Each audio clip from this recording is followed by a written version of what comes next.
Hey guys, welcome to Kanni's classes Concept Simplified just for you. This is Food Science series class 2. In last class, we saw about what is food, the functions and classification of food, basic 5 food groups and food guide from it.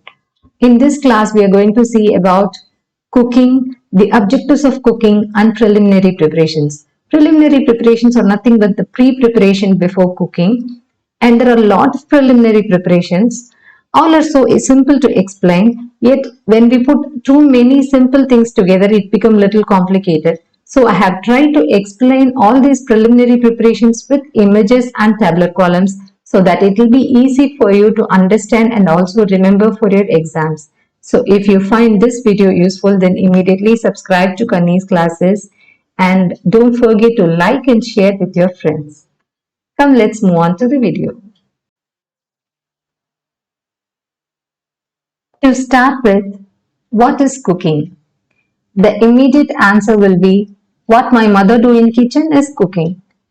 The process before eating is cooking, is it not? So let's explain cooking in simple terms and let's arrive at a definition for cooking. Cooking is a process to make the food edible. So all raw food we cannot consume the food as raw.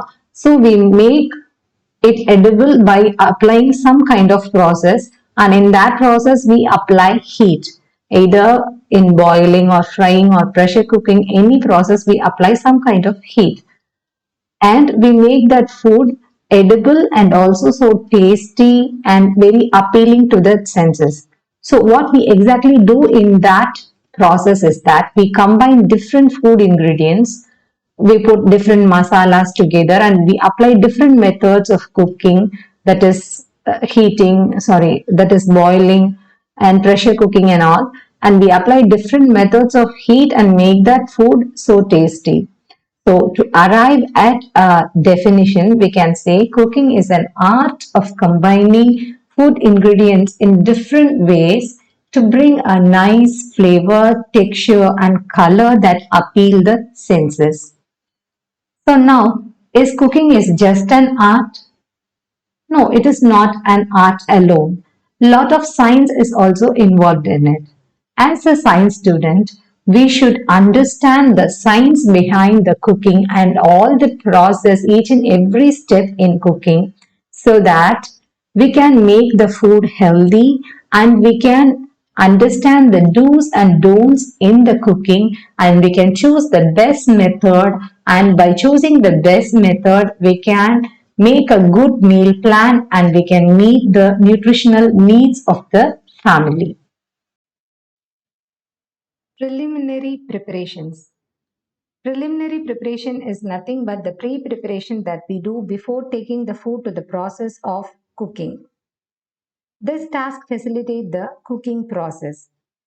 Preliminary treatment of food includes cleaning and washing, peeling and stringing, cutting and grating, sieving, soaking, blanching, marinating, coating, processing, sprouting, fermentation, wet and dry grinding, filtering, drying, and roasting. Let's see the process involved in each treatment and its advantages and disadvantages.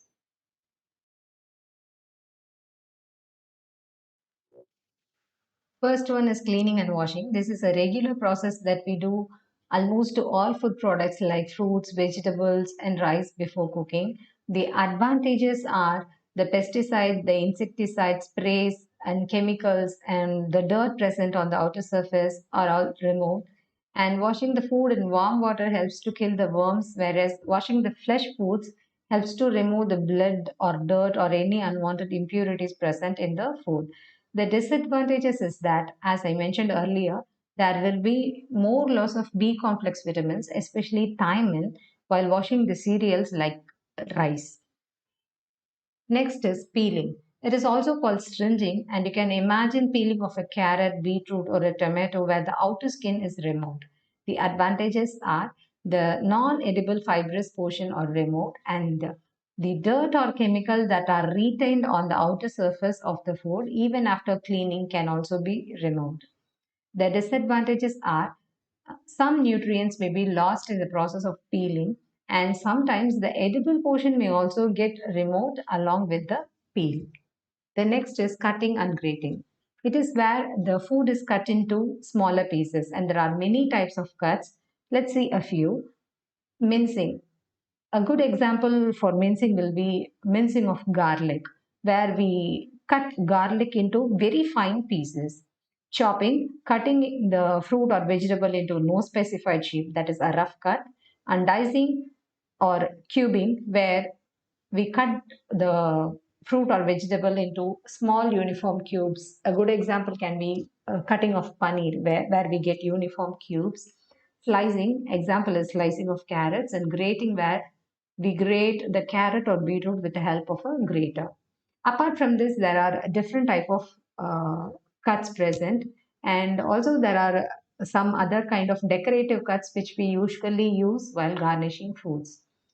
The advantages here is that when the food is cut, it blends with all the spices easily, and thus the taste is improved. And also the product is cooked so easily. While we cut, the spoiled portion can also be easily identified and removed.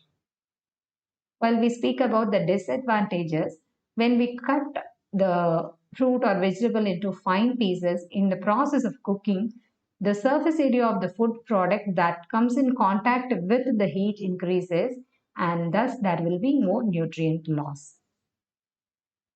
The next one is sieving. Sieving is done to remove the coarse fibers and insects that is present in the food product, and this process is usually carried during baking, where it is done for the blending of flour with the baking powder or cocoa powder, like that. The advantages are it helps to remove the dirt present, and also it helps to get a homogeneous mixture of food. The disadvantages is that it is time consuming, and sometimes the bran or the fiber which is very good for our health, it is also get removed, and there may be a chance of a nutrient loss. Next is soaking. Soaking is the process of immersing the food either in plain water or in salted water over a period of time. The advantages are it facilitates the cooking process, it facilitates the grinding process, like in the process of making idli or dosa batter, and it also initiates the fermentation. It softens the food, and the peel can be easily removed, like we can remove the outer skin of soaked badam so easily. And sometimes it reduces the pungency of foods like onions. The disadvantages are it involves time, and there will be loss of water soluble vitamins as we keep the food in water for a long period of time. Next is blanching. A good example can be blanching of tomatoes. It is where the food is plunged into boiling liquid for a few moments and then immediately immersed in cold water. This process plays a very important role in food preservation. The advantages are the outer skin is removed easily, and the microorganism present in the food can be destroyed. And this blanching process is a preliminary method for canning and freezing, where the enzymes that cause spoilage can be inactivated, and the shelf life of the food can be improved. The disadvantages of blanching are, again, the water soluble vitamins are lost here, and when we blanch the food for a long time, the food may get overcooked, which may give a undesired texture to the food. Next is marinating. It is a process of soaking the food in a marinade or to add flavor or to tenderize the food. A marinade is a liquid made up for the purpose of marinating, and it usually includes a very some flavor builders like spices, oils, and curd. The advantages of marinating is it prevents browning, it adds flavor to the food, and it improves the texture of the food. The food becomes so soft. And the disadvantage here is that the same, the water soluble vitamins are lost here. The next is sprouting or germination. All kind of pulses like green gram, Bengal gram and peas, cereals like ragi and wheat, all are sprouted. In this process, the food is soaked first and then it is allowed to remain in damp condition overnight where the food starts germinating. The advantages are the digestibility of the food can be increased because many complex substances are converted into simple substances like the starch is converted into amylose, and it decreases the cooking time because the food becomes so tender, and in sprouting the water soluble vitamins get increased. It is not like other pre-preparation. In sprouting, the water soluble vitamins get increased and the thickening power of the starch is reduced. And apart from all these, the availability of proteins and amino acids are also increased in sprouting. Next process is coating. It is covering of food with a layer of crumbs, flour or any other fine substances before cooking it. There are three ways of coating. First is dredging, where the food is coated with a fine powder, as you can see in the picture here. And the next one is battering, where the food is directly dipped into any batter. A good example can be making of bhajis or bondas. The third one is breading. It involves three steps where the food needs to be dredged first and then battered, that is dipped in any egg or liquid mixture and then coated with crumbs. Making of cutlets can be a good example for this. The advantages of coating are it adds color and flavor, it helps the food to retain the moisture, and it helps in less fat absorption. The disadvantages are the battered and dredged food cannot be kept too long, and the breading process it needs skill, and if it is not breaded properly then the food may break during frying. Next is processing. There are 8 different methods in processing. First one is mixing, where we combine 2 or more ingredients and each ingredient get dispersed in the total product but does not lose its identity. Example, mixing of cut vegetables. Next is blending. It is a mix of 2 or more ingredients completely and they lose their identity. Example, adding salt to a wheat flour or rice flour. Next is binding. It is mixing of 2 or more ingredients as a homogeneous mixture. A simple example is making of chapati dough. Next is mashing, where a food product is crushed to get a smooth texture. Example, mashing of potatoes. Next is beating. It is a process where an instrument is moved back and forth to blend the mixture. Then whipping, where the mixture of food is beaten with a rapid lifting motion to incorporate air into the food. Example, whipping of cream with electric beater during icing of a cake. Next is folding, where the whipped ingredient is mixed with any other ingredient by gently turning one over the other with a flat implement, and usually this process is done in mixing of flour with wet ingredients in the making of cake, and it is usually called the cut and fold method in baking. The last one is filling or stuffing, where the foodstuff is filled in any other food. The advantages of these processing are it enhances the flavor and it enhances the texture of the product. It helps in the incorporation of air into the food product, and it also helps in the gluten formation while making chapati dough and all. Now, grinding. Grinding includes both wet and dry grinding. Wet grinding includes grinding of batter and preparation of chutneys. Dry grinding is grinding of spices and masala powders and commercial grinding of cereals and pulses into flours or powders. The advantages are it facilitates fermentation in idli batter, and dry grinding helps in extraction of the flavoring compounds from the spices. And the disadvantages are when we dry grind the food, the infestation chances are more and the flavor can be lost easily. And also, if any vitamin C content is present in the food, it can be oxidized easily. Next is fermentation. It is a process of breaking down of complex matter into simple ones with the aid of enzymes and bacteria. Fermented foods are more nutritious than unfermented ones, and the advantages of fermentation are the texture and taste of the food is improved, the quality of protein is improved, and the availability of some amino acids can also be increased.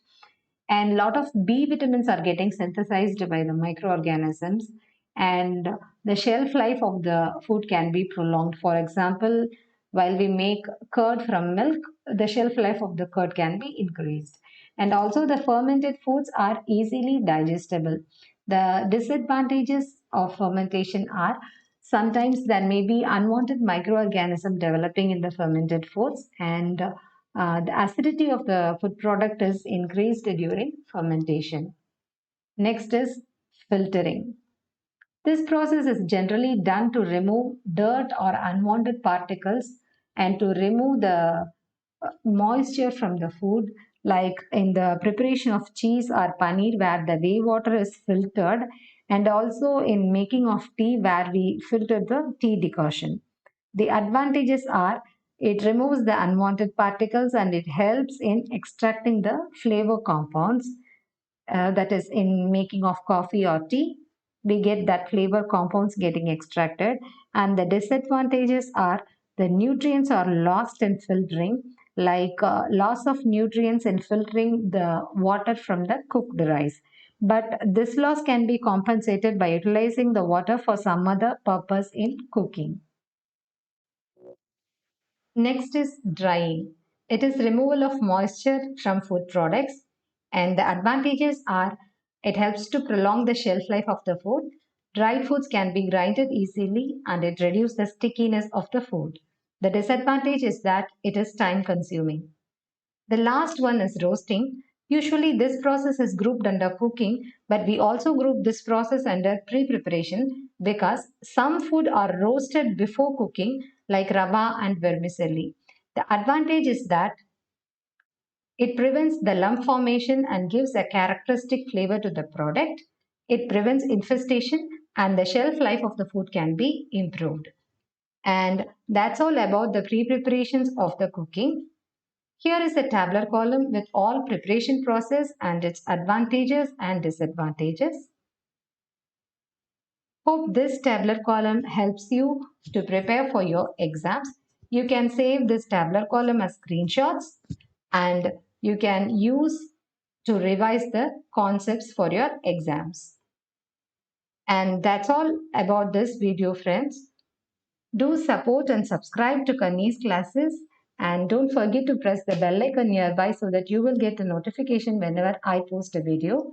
If you find this video useful, then immediately like this video and share with your friends. Also drop a comment and let me know how you feel about this video. See you all in next video. Bye for now. Thank you.